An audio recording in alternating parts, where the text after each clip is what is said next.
Weekly Wrestling Review with your hosts, Hal, Jack, and Chaz.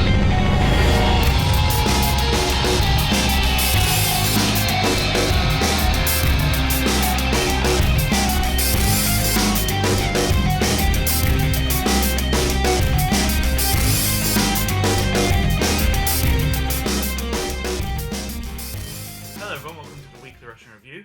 I'm Hal. I'm Chaz. And this is our first, which should have been our second, but it's our first video podcast. Should we call it an attempt again at this point?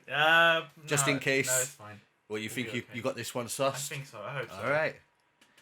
So, not too much to talk about regarding news again this week as far as I've ascertained. The main thing is, regarding WWE, is a correction on the release thing. It does seem like the releases are permanent for most examples, such as Superstars. However, from what I am to understand, it's the wrestlers still have a sort of 90-day competition thing where they might be used until they officially get released. This might coincide with things such as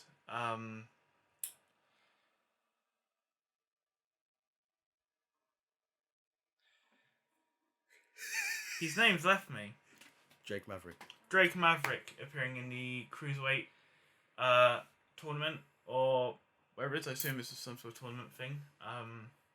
The Cruiserweight, to decide the interim Cruiserweight champion. And considering how things went this week, presumably Sarah Logan's going to potentially appear again. We'll get into that. Yeah, it's interesting stuff. Let's start with Raw, which started... Also, it still only comes up as reportedly about Cassius Ohno. It's not 100% confirmed. Like, you go on his Wikipedia page, it says, like, he is best known for his tenure in WWE. Yeah. But every other report just has, in brackets, reportedly. I'm assuming this is just formality because WWE have not released an official statement. Yeah. I assume. But reputable sources have said about this, so it's worth... Obviously, we don't know for sure, but it's worth saying until we, see him again or WWE officially announce it that it's looking like he's been released. So, Raw... I'm going to say something about Raw quickly. It's going to be a running theme with this Raw. I felt like a lot of Raw was a repeat of last week. Yeah, but in fairness, in saying that, I thought it was a better viewing from last week. Maybe. I mean, I thought a lot of the matches were incredible. Especially, I'll come to terms with alright, so we bragged a lot on the Nia Jax-Kairi Sane match. I thought at least Kairi Sane got a lot more offense in this, even though it didn't seem like she got a lot more. Yeah. Compared to last week, it was a hell of a lot more. Yeah. So I'm happy about that. Also, I mean, could I say probably Rey Mysterio and Buddy Murphy stole the show? Oh, absolutely. We will get to that in due time. Let's start from the top, where Drew McIntyre came out to sort of officially challenge Seth Rollins to a match of Money in the Bank. Yeah, it was it was sort of like off-screen sort of stuff, wasn't it, last week? It was like laying down the challenge, accept the challenge. This was more like, we're here now. Definitely. We're doing this. So, the one good thing to take from a lot of what's going on in the world right now is that it's allowed for some superstars to really show themselves in terms of their promo ability without the influence of the crowd to really stand out. And I think Drew's really worked in this atmosphere. I think he's come off really well. Now, as he's talking, he is interrupted by everyone's favourite four cronies on Raw at the moment, which would be Andrade, Garza, Theory, and Zelina Vega. And, well, three of those four people come out to the entrance ramp, and Zelina Vega seems fit to simply mock Drew. Yeah. Pretty much making an opening for Andrade to appear out of nowhere. And attack him. To attack him. It doesn't go well. Because even though he gets the first hit in, Drew quickly Gets the Claymore kick in. he makes his first hit count, Yeah. and he just sort of goes off on everyone else as well. I thought it was a decent opening segment. Interestingly enough, about the opening segment though, like, I think it was the third. Like, I think it's a bit weird because we talked about how dominant that this faction seemed. Yeah. Right. And then you got Andrade attacking from behind, typical heel move, and I thought, all right, we get this. Once Drew starts fighting back, the others will come in. Interestingly enough, that never happened. Yeah. I mean, Vega's there, like, go in, and there's Garza in theory just watching on. So are we already seeing friction between the teams? Or was it genuinely they didn't want to get kicked in the face already? It might have been just weird writing on that front, weird booking for that segment. I don't know.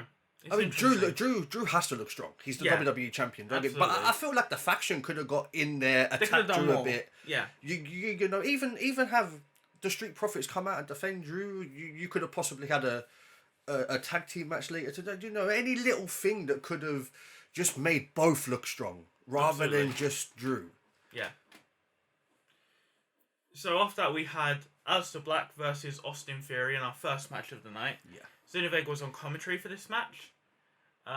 There was a lot of momentum from Black early on. Yeah. Until he did like a baseball slide out of the ring, which you don't see a lot of baseball slides anymore. It's a very... It used to be such a authentic move back in the day. Like, it was something that everyone used in their locker, and now it's like a hidden gem. Yeah. It was everyone's like move in the SmackDown games. Yeah, of course. You ran to the ropes, you stood up the ring. You might kick someone in the face while you do it. But no, it was interesting baseball slide. When he got out to the ring, Vega came up and started talking smack, as you would expect. And Theory takes control. It allowed Theory to get the upper hand for at least a little while. I mean, let's be fair. You're not going to get the upper hand on Aleister Black for very long. No. Black ends up winning the match. And I thought, as far as openers go, this was a pretty solid one. Yeah, I mean, I have a little thing about it. See, like, I don't want to sound too harsh, but the way WWE goes a lot of the time is when they're hyping up something, or they're hyping up a match, and they're hyping up a person at the same time. Now, Aleister Black is now qualified for the Money in the Bank match. Yeah. Right? So, you'd look at someone like Aleister Black and think he's a contender to win it. Yeah. Now, I would have, in my personal opinion, now, I'd love to see Aleister Black win the Money in the Bank, don't get me wrong. But in recent history, we ain't seen stuff like that. We've seen some of the strongest momentum goers going into the match and coming out without that momentum. Yeah. I would have rather have seen them keep the momentum going for Aleister Black. Yeah. In a way that if Austin Theory would have won this match, yeah, through shenanigans from Andrade, yeah, you then set up Aleister Black versus Andrade for the United States title. Yeah. And that could have been something. Because both of them would have put on a great match together. It would have been for a prestigious title. It would have given Aleister Black probably his first run. Whereas you're going to put him into the Money in the Bank. And we all know, even though we want him to win, he probably won't win. Yeah. Like, it wouldn't surprise me if Daniel Bryan don't win this Money in the Bank. Yeah. Or, you know, just some random where you'd think, all right, maybe it could be a bit early for Aleister Black. But going momentum-wise, I think it would have been a better idea to have a little screw job here. Have Andrade get involved, somehow allowing Austin Theory to get the win. He goes into the Money in the Bank match, and Aleister Black feuds with Andrade for the United States title. Yeah. That could have been something that they could have gone for, because I don't see Aleister Black winning the Money in the Bank. As much as I would probably want him to, I don't see it. Just based on how WWE tend to book these type of things. Right.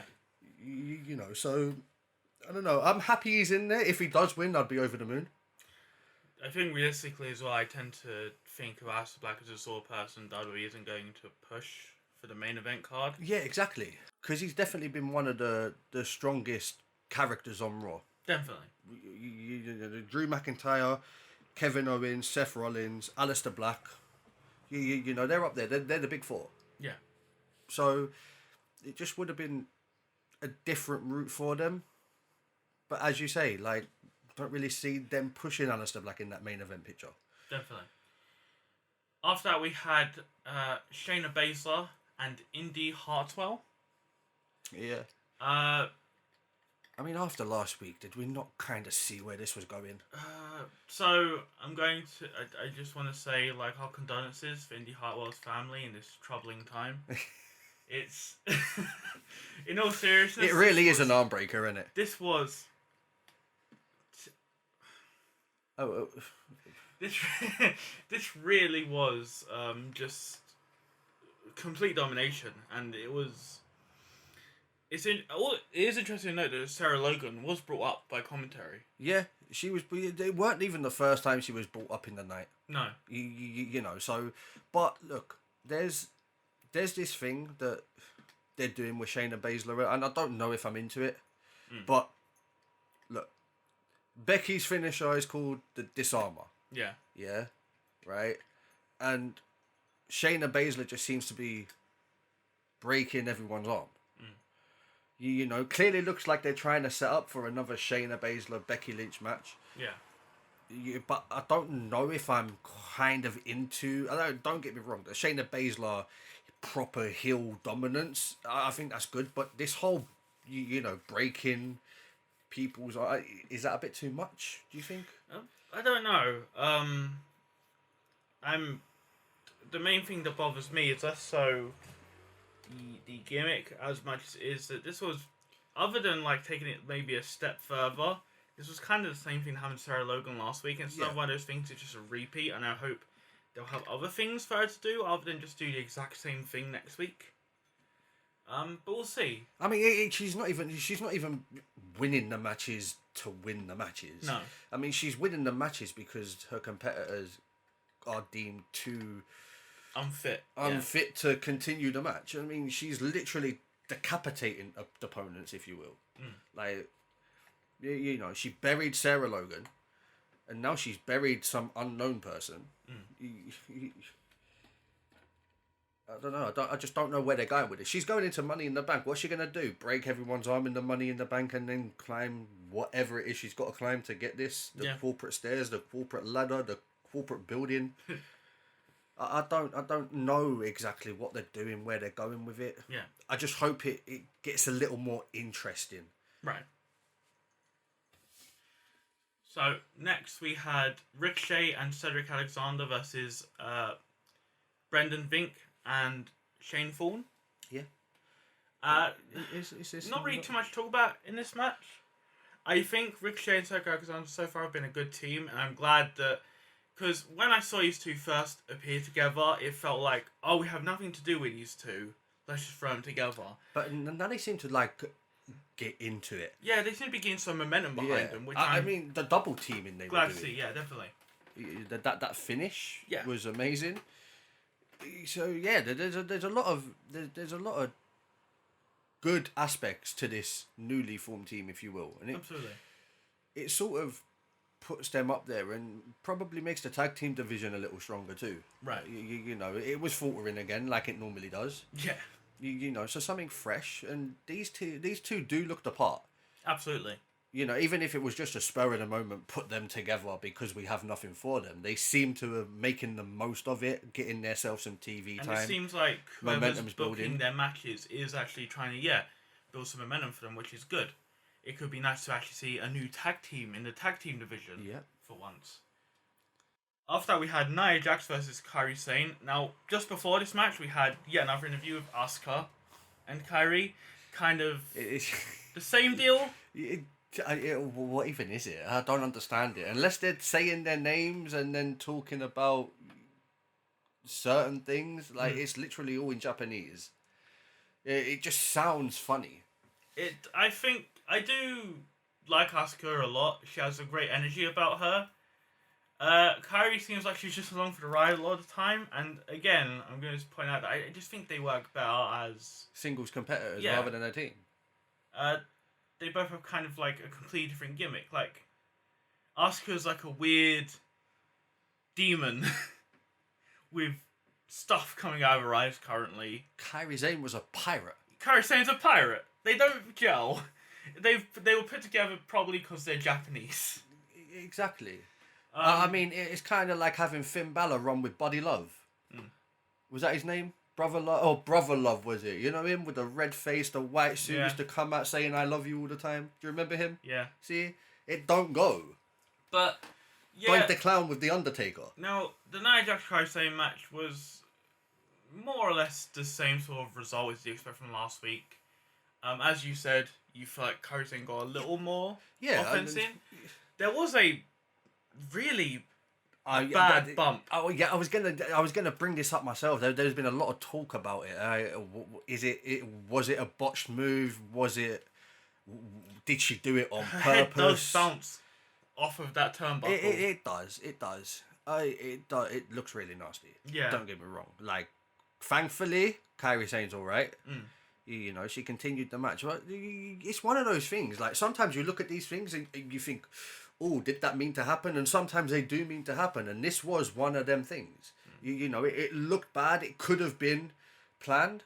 It could have been something that went wrong. The only reason I would more towards the side of it being something that went wrong is that obviously since just before the PGR started or around the time they went into that, they sort of changed how they look at head bumps. Like, that's when we started getting the really lame looking but ultimately safe chair shots where they just hit them in the back every time. Yeah. So I tend to err more on the side that it's a mistake when the head is actually hit like that, but I don't know. Because in saying that, Brock Lesnar was also allowed to basically bust Randy Orton open like a watermelon in that one match. After that, we got two segments right after each other, one after the other. First was Seth Rollins. Yeah. In a chair that made him look really small. Oh, that was a really... It kind of looked like he was sitting in the middle of two chairs. Yeah. It just made him look really... It looked kind of silly, like the way it was like set up. The camera shot. I mean, is that actually his home? Does he actually own that chair? I don't know. I really need to know that. We may never know. But ultimately, it's still kind of... He's still pushing Homicide the same way as he's been in recently, the same way as he did last week, in a less ominous spot. Yeah. They just look like he's getting ready for dinner. So, yeah, more power to him. It was fine. Seth Rollins is a good talker. I really want to more talk about the Viking Raiders. That carpool karaoke introduction thing? Well, what even was that? I mean, I know WWE are doing their own carpool karaoke, but, I mean, what was he... Was he eating just a big leg of chicken? It was a big turkey leg. It was just a big old turkey leg. Oh, man. I mean... I question...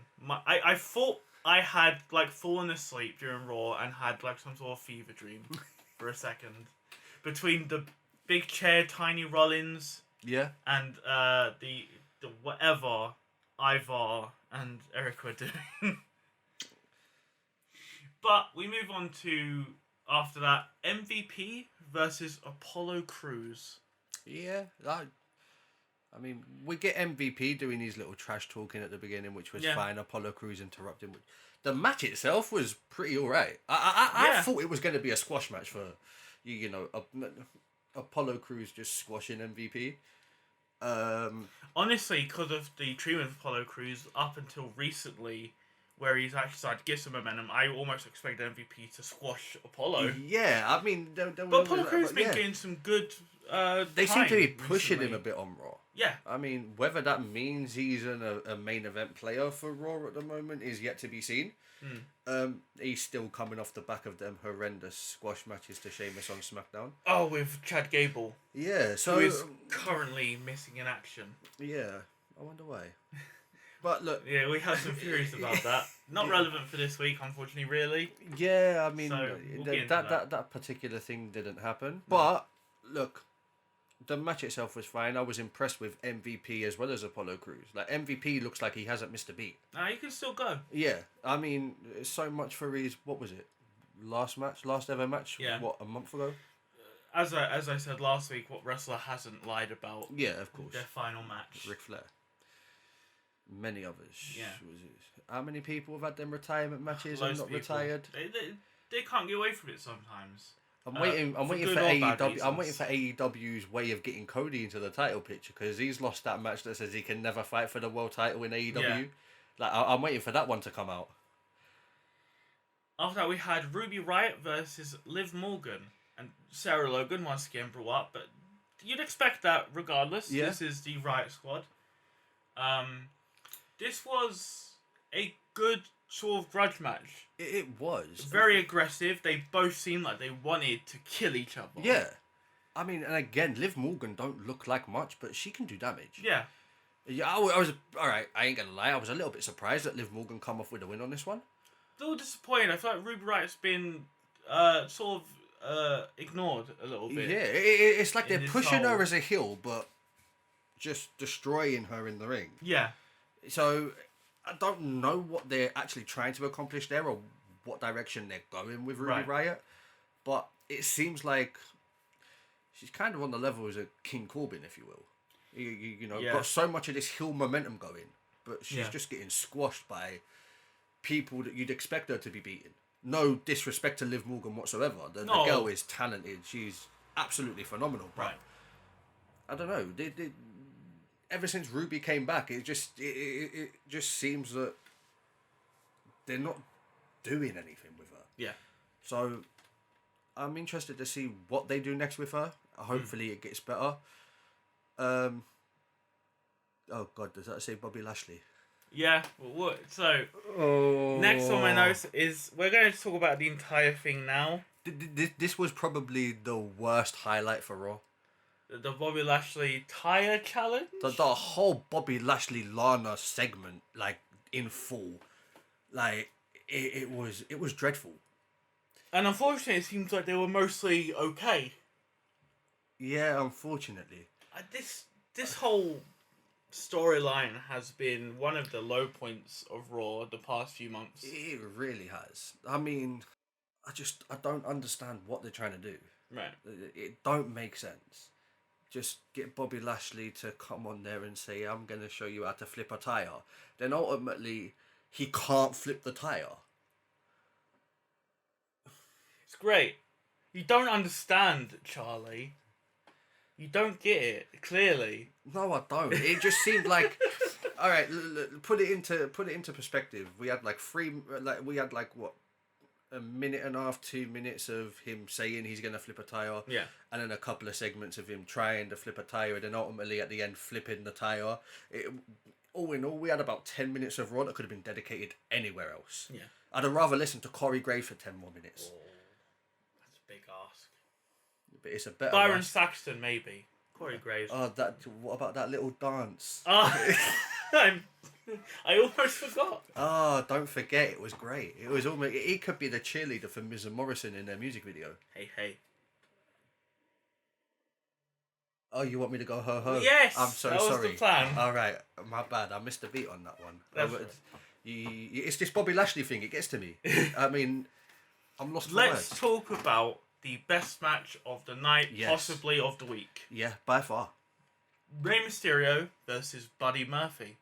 Rey Mysterio has still got it. This is like Goldust coming back to team with Cody. Yeah. Like I mean, levels of shaking off the ring rust. Yeah, well, it's not even like you.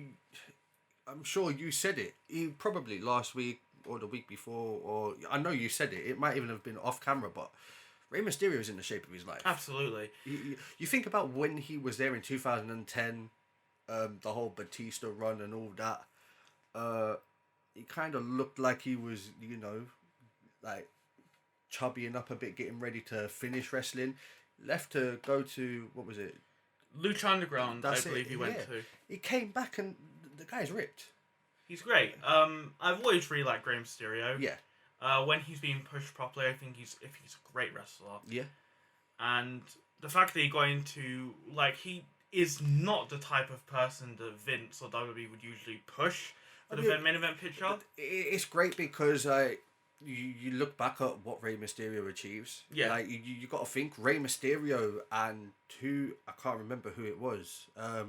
But another masked luchador. They were the ones that sort of brought it in over here and made it popular. You know, they got pushed in ECW, the high flyers. No one even knew who they were. So Rey Mysterio is like the catalyst for your lucha house parties, your Jushin Ligers being The so popularity popular of over Mexican here. wrestling in the West, yeah. So- Well, not the West, but like America, the US, and the UK. Absolutely. Buddy Murphy, it's not taking anything away from him, though. He No. looked good in this Yeah, match. he really did. I mean, I wasn't a massive fan of Buddy Murphy up until he started his whole cruiserweight run. But ever since then, I've been a huge fan of his in-ring talent. I mean, he does things that just they have you mind blown. Yeah. Like, so I don't know. Would I have rather have seen Buddy Murphy win this match? It's interesting because I just got saying I really like Ray, but this goes into a thing that often concerns me with WWE, and that's the tendency to put over older established talent over newer talent. Yeah. And with Richard's comments last week, it makes me wonder if he's being set up to potentially win the match. Yeah. Talk Yeah. about being on the other side of it after Kane dealt with him in 2010 or 2011. I think it was 2010. But it gives me the sense that I don't know. I mean, I'm not going to be too disappointed if Ray wins. Again, he's in great shape and stuff. But yeah, it feels like this could have been Buddy's moment. Yeah. To at least put on a good showing in like a major match like that. Yeah. I mean, it could have even potentially, like, it could have potentially led to something, Yeah. you know, even bigger. I mean, you got Drew McIntyre, Seth. Yeah. Right? If on the off chance Drew McIntyre's dropping the title to Seth, Yeah. could you imagine if Buddy Murphy was in this and he wins it? He's got the briefcase, Seth's got the belt. There'd have been so much tension. It'd be Yeah. like the male Bailey Sasha Banks scenario. Yeah. You know, there would have been interesting because Buddy Murphy's coming out and the Messiah, it's all there. Like, he's still a part of that. Yeah. So, you know, that's a dynamic that they could have explored. That's if they're exploring the fact that Seth Rollins could beat Drew McIntyre. Yeah. I mean, Seth Rollins, this new gimmick of Seth Rollins, it's got to come into fruition. It doesn't seem... You can't go on about being like the Messiah and wrestling's greatest if you're going to lose every time. Yeah. You know, it would be a shame to see Drew McIntyre drop the title so early. But there comes a point where maybe it was too early to put Seth in the title picture with Drew. Yeah. I guess we'll see at Money in the Bank, of course. After that, we had Charlotte versus Kaden Carter. I'm going to be honest, didn't really like this match. I wasn't. Yeah, I didn't get into it. I think they both wrestled fine. It was just it was pointless, weren't it? There was nothing to it. Like, this new girl didn't showcase anything. She got a couple of jabs in. It was Charlotte Flair dominance. Yeah. But why is it Charlotte Flair dominance? I mean, we're not... I know she's got the title match coming up against Io Shirai or whatever her name is, but it doesn't seem to be putting over that match. So it just seemed like the NXT Women's Champion on Raw. Yeah. Shouldn't she just be on NXT? Right. I don't know. I just didn't really feel it. No. But I think it was Charlotte more won. the fact that I couldn't understand why Charlotte is wrestling on Raw when she's the NXT Women's Champion. It sort of defies the point. Yeah. After that, we had an actually good match, which was Andrade versus Akira Tozawa. Was surprised that this wasn't just Tozawa getting squashed, to be honest. Really. Do you know what? It looks like he could have won at points. Yeah. I look, let's... Again, it's all scripted and talked about, and we know this thing, but if this was a proper fight, realistically, if it wasn't for Selena Vega, I mean, Akira Tozawa was dominant. Yeah. For like the first 5 minutes of that match. Absolutely. It was only when she got involved. But even after, Akira Tozawa was coming back. Hurricane runners here, drop kicks there. It goes, like I was saying, he's so underrated. He's so underused in WWE. The way he was squashed last week. And this week, I feel like he was able to come out and really show us what he can do. Yeah. You know, against someone that isn't a 205 live wrestler. It's a good point, actually. Maybe the showcase is potentially to create some sort of momentum for him going into the cruiserweight thing if he's in it. I think he is in it. I think he is. Could potentially be a point there. I mean, overall, it was a good match. And Akira Tozawa, like, he shined in that match for me. Yeah. Next, we had our regularly scheduled squash match for the night, which this time was Bianca Belair being allowed to showcase herself against Santana Garrett. Yeah. I mean, at least this one went on a little bit and there was back and forth moments. You always knew Bianca Belair was going to take it. Yeah, this is her really being able to show off as a main event wrestler. I think the greatest thing about this was the fact that the Street Profits were commentating. It just made the match a lot more better. And is it me? I don't know if it was just me, but what was that old ECW commentator's name? The one who kept shouting, "Oh my god!" I was at WWE for a while. Yeah, I can't remember his name. I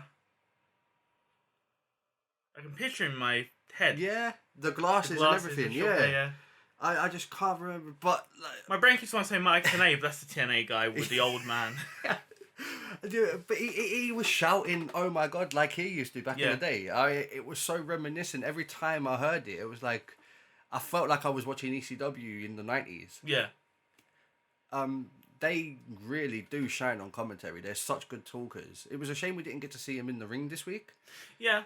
We have seen plenty of them recently, so...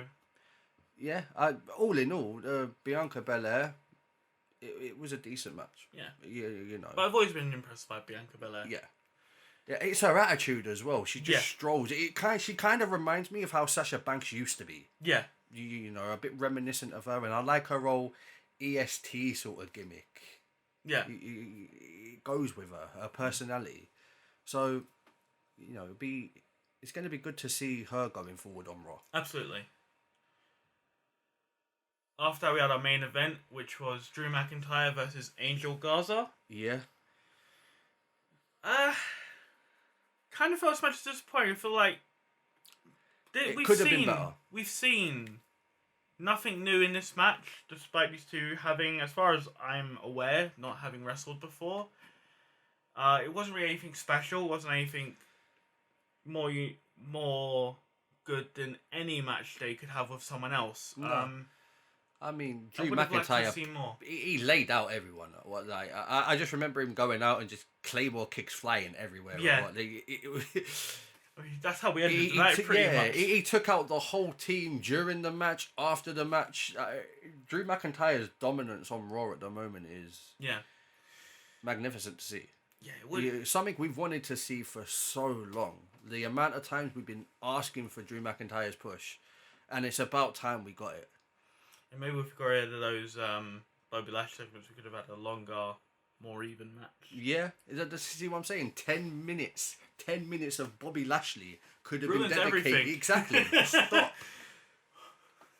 Just a minute of Bobby Lashley ruins everything at the moment.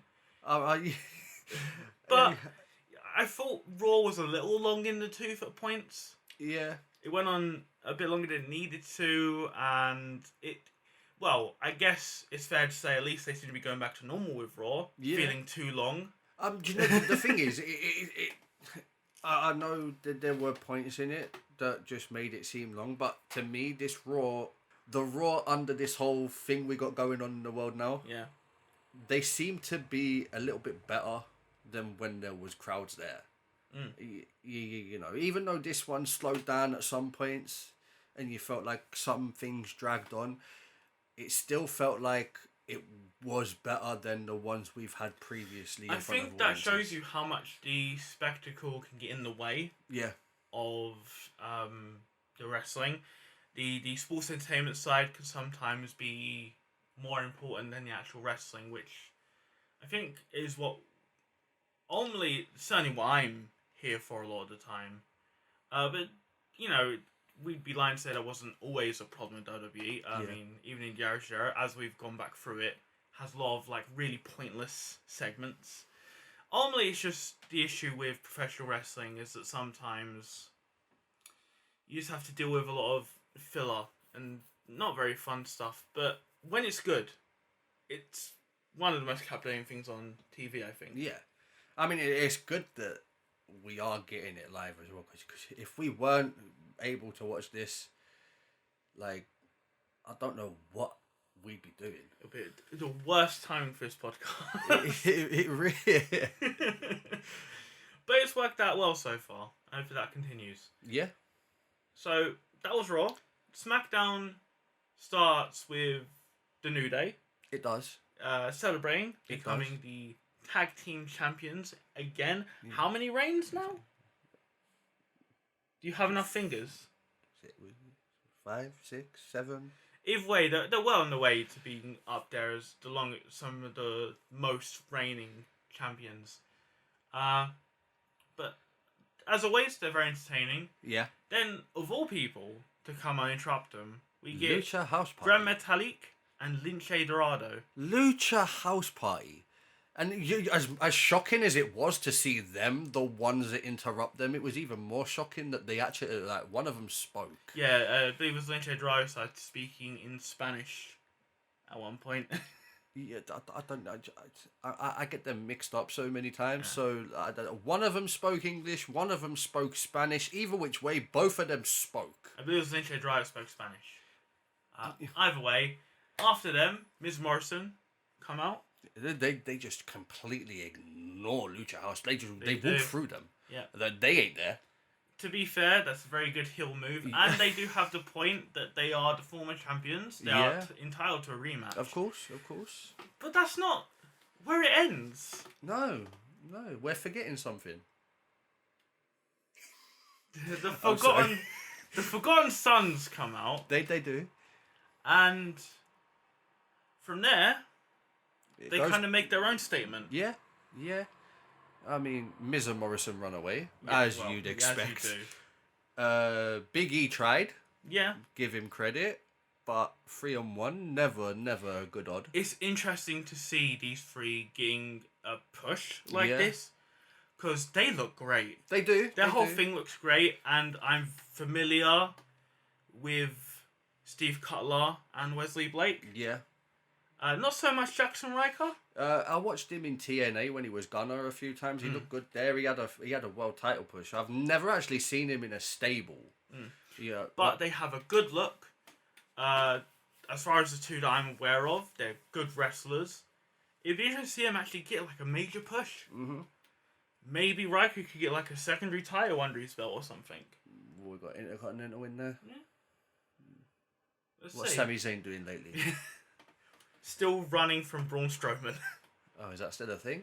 I hope so. That was like the entire angle until until the this happened. happened. Yeah, exactly.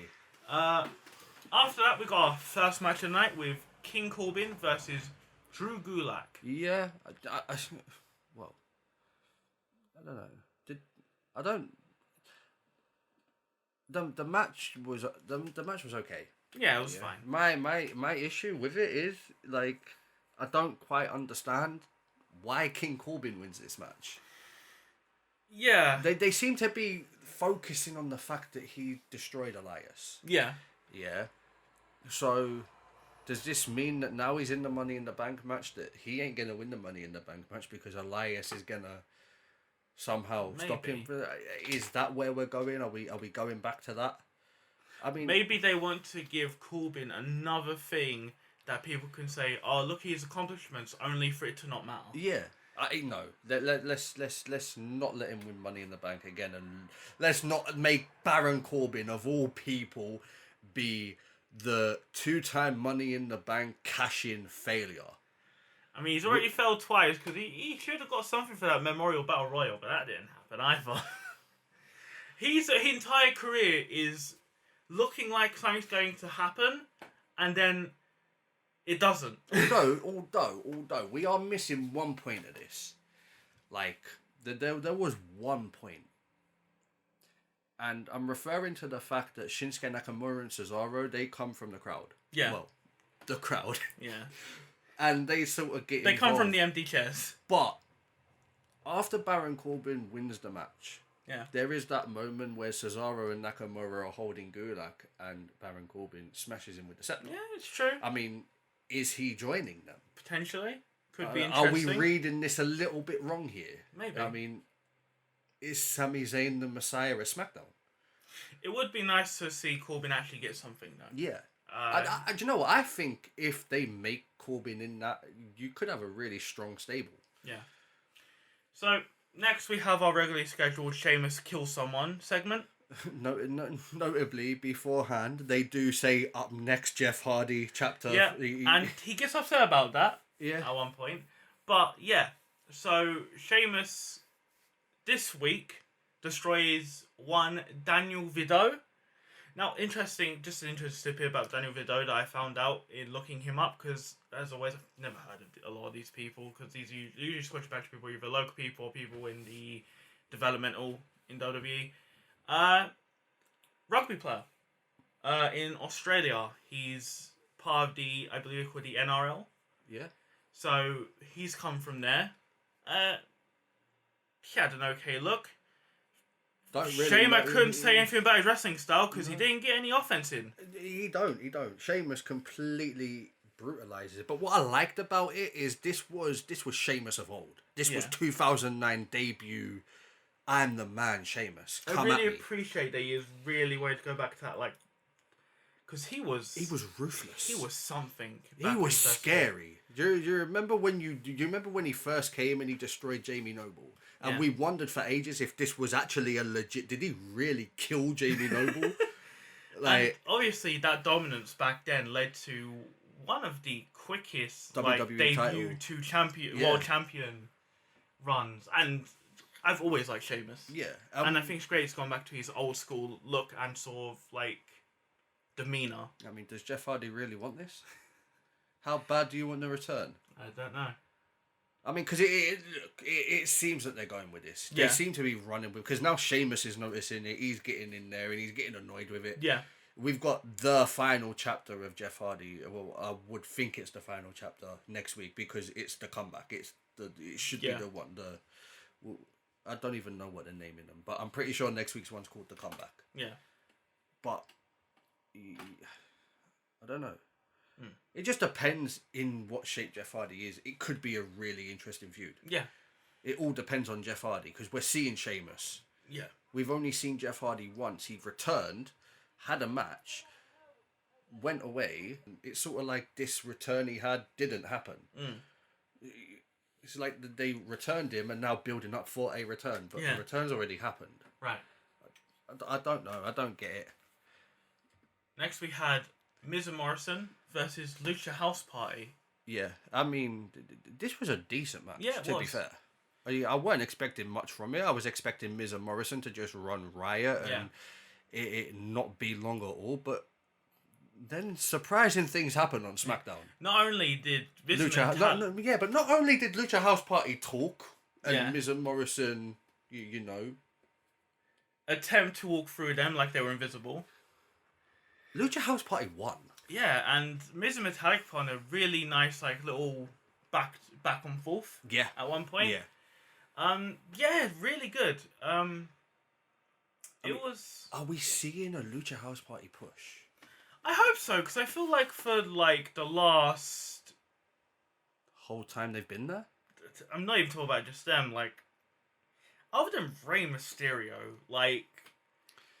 No luchador wrestlers have ever mattered in WWE. I mean, I think Kalisto and Sin Cara, they had a good run. They tried. But I think they got the tag titles at one point, didn't they? So I just think they never really got over with fans. No. But I don't think the gimmick ever worked with the fans. No, it worked with the kids, though. I mean, the kids got behind it. I mean, that lucha, that was like the yes movement for the kids. That was a thing. That still is a thing. I see some people doing it. Yeah. Not this week, obviously, but... they're doing it in spirit. Yeah, of course. They're at But home. yeah, so yeah, Metalik pins Miz, gets him in a roll up from. It's a really nice counter of the skull crushing finale. Yeah. And yeah, they win, which all the power. I'm still to them. scratching my head. I like it. Don't seem to be real. Like Lucha House Party beat Miz and Morrison. Yeah, I mean, are we burying Miz and Morrison now? I'm hoping that's just a good push for. Jess, You right there, girl? I will kick you out. I mean, yeah. I mean, Hopefully it's just are we good burying push. Miz and John Morrison? Nah, I'm just hoping it's just they're really trying to, because I think Miz at least looked strong in this match. Yeah. And I'm hoping it's just them trying to get Gran Metalik and Lince Dorado over. Next we had Lacey Evans versus Sasha Banks in another one of the qualifying matches. Yeah. There's a lot of taunting from Bayley and Banks. They had like a little it's not really a puppet. They had like a thing representing Lacey Evans' daughter. Yeah. And Bayley was constantly like mocking her as her typical heel partner sort of / manager sort of thing. Took me back to the old Piggy James incident. No, it has more tact than that. Yeah, all right. It has more tact. There was a weird habit with WWE really slamming on Mickey James. Yeah. After her initial feud with Trish. Like, it got kind of gross at times. Yeah. Either way, going back to better representation of women in WWE, this was a good match, I felt, for the most part. I enjoyed It's good. it. We're still seeing more of Lacey Evans. Yeah. You know, it's... It's been reassuring because I was really worried she was just a pretty face type. She's an attractive woman. Yeah. But I was really worried she was just pretty face type because her whole gimmick early on was just walking out, then going away. Yeah, walking out, hi, bye. So I was worried they were going to do this, but she's actually really capable as a wrestler. And to be able to stand with Sasha Banks and look good says something. Yeah, of course. And worth noting that even though there was no like particularly choreographed fallout with Banks and Bayley this week, There was tension. ultimately Bayley cost Banks the match. Yeah, I mean, albeit Lacey Evans like sort of pulls Bayley into the ring. Ultimately, Bayley does sort of Lacey does pull Bayley into the ring. Yeah. But she don't seem to be in a hurry to get out. No. You know, like I'm saying, I mean, It does feel like Bayley's she intentionally don't want like, any part of Sasha Banks. No. But it's coming. Yeah, eventually they're gonna force those two to have to fight, and it's gonna be interesting, and hopefully it's gonna be good as well. I mean, let's not forget what happens after either. Yeah. I mean, Sasha Banks makes no attempt to help Bayley when Tamina's kicking her teeth out. Yeah, that's true. I mean, she don't even look concerned. No. She's looking. That's all it is. Yeah. She's just there like that happened. So next, before our main event, we have Dana Brooke and Carmella again in a sort of reversal of last week. Yeah. Where the other one, which I believe Dana had the qualifier first. So now Carmella's got a qualifier. She does. Next week against Mandy Rose. And Dana sort of ribs her on it the same way Carmella did, but they seem more jovial about it this time. There's a bit more of a like joking attitude. And they talk about focusing on this match, which doesn't go as well as they would hope. No. Because even though they do get some offense in, ultimately, as expected, Bliss and Cross are still looking good. Yeah. They're still retaining the championship pretty much every week at this point. Yeah. It's good to see the Women's Tag Team Championship on the line.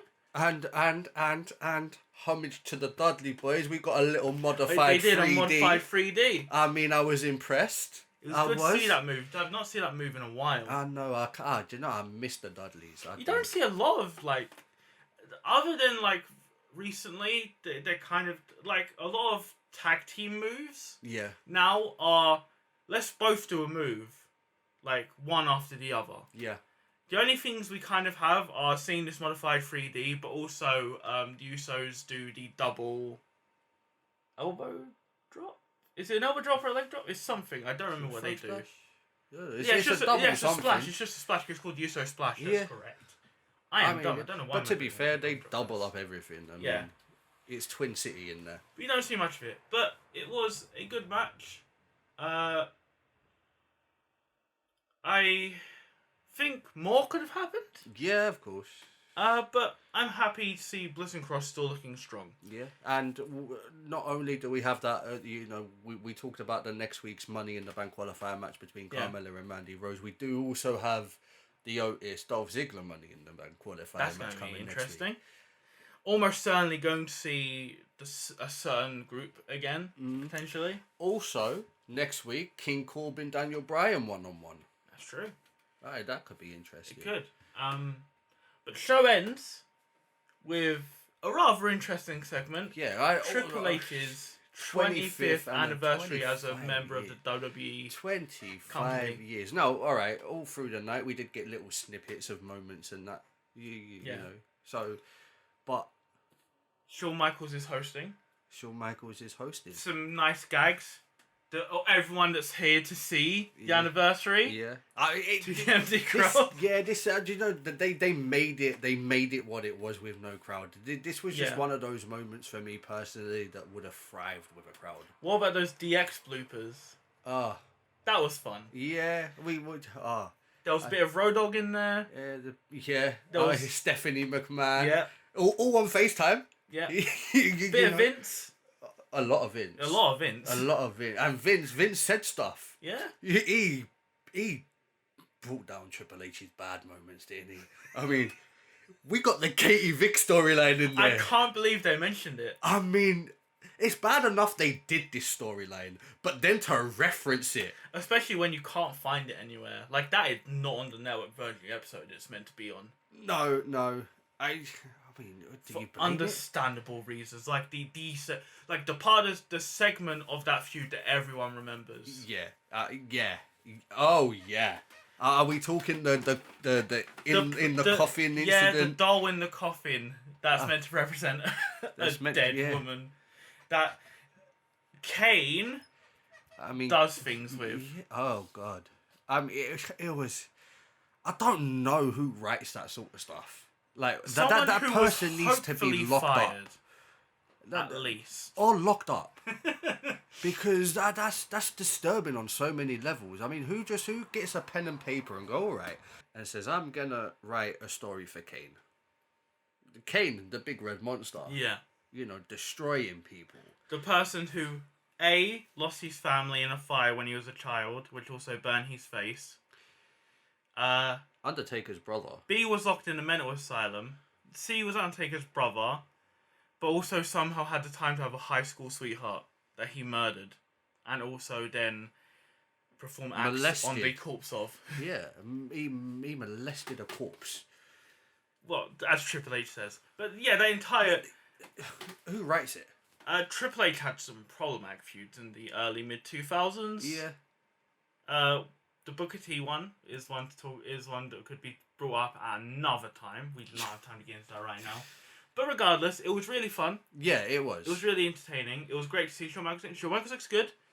He's not quite full hillbilly like he was at that one period. No. When he was bald, but also had his beard out like here. Yeah. I mean, did you see Triple H's quarantine household look on the bump? I mean, that was something to savor. That was definitely something. But I enjoyed SmackDown. Yeah, I did. Oh, let's not forget the ending of it, though. I mean, Vince McMahon. As much as this whole segment was entertaining, Vince McMahon stole the show. Yeah. I mean, he comes out, blasts Triple H for his horrific storyline, says he loves him, calls the whole segment dreadful, and then just leave. The walk. Yeah. We still got that walk going. The walk is amazing. I love that. That walk's gotten better with his age. He's got to be in his 70s now, isn't he? Yeah. Is he? Something like that. But look, yeah, SmackDown was good. The ending was funny. The Oh, yeah, lights with the lights going going out, out, yeah. and then the cricket sounding. Yeah. Triple H going, no, he's kicking us out. Yeah. He really is. You know, Stephanie's interaction. She knows Shawn Michaels is, you know, pulling faces and that, and Triple H locking off on his own wife. Yeah. Road Dogg, Ric Flair's teary-eyed moments. I mean, the segment was great. SmackDown overall was a decent show. Shame that we didn't get the 25th anniversary for Triple H with a crowd. I think it would have gone in a different direction. But for what it was in the environment that we're in, it was fine. It was entertaining. It was funny. Yeah. Just as you'd expect when Triple H and Shawn Michaels get in the ring. Yeah. So we are now 2 weeks away from Money in the Bank. Yeah, we are. So we're getting there. Money in the Bank. There are plans to do a reaction for Money in the Bank. We're actually going to be filming ourselves reacting to the event in full. That will be fun. Us. God help you. That's going to be an interesting experience. There's for going everyone. to be no sleep that night. That's okay. It's all right. Not like we got anywhere else to be or anything else to do. So, for the meantime, I've been Hal. I've been Chaz. And we shall see you next time.